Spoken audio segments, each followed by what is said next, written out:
Long ago, people lived happily under the rule of a king.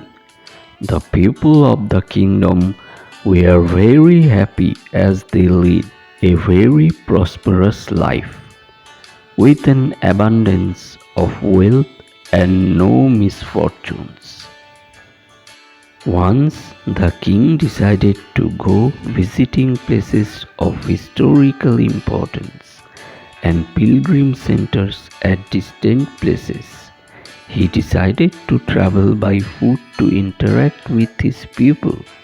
People of distant places were very happy to have a conversation with their king. They were proud that their king had a kind heart. After several weeks of travel, the king returned to the palace.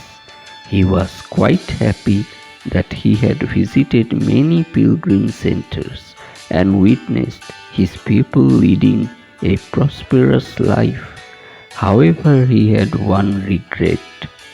He had intolerable pain in his feet as it was his first trip by foot covering a long distance. He complained to his ministers that the roads were not comfortable and that they were very stony. He could not tolerate the pain.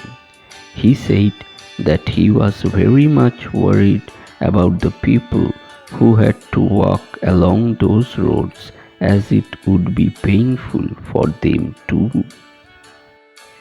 Considering all this, he ordered his servants to cover the roads in the whole country with leather so that the people of his kingdom can walk comfortably. The king's ministers were stunned to hear his order, as it would mean that thousands of cows would have to be slaughtered in order to get sufficient quantity of leather, and it would cost a huge amount of money also. Finally, a wise man from the ministry came to the king and said that he had another idea. The king asked what the alternative was. The minister said, instead of covering the roads with leather, why don't you just have a piece of leather cut in appropriate shape to cover your feet? The king was very much surprised by his suggestion and applauded the wisdom of the minister. He ordered a pair of leather shoes for himself and requested all his countrymen also to wear shoes. The moral of the story is, instead of trying to change the world, we should try to change ourselves.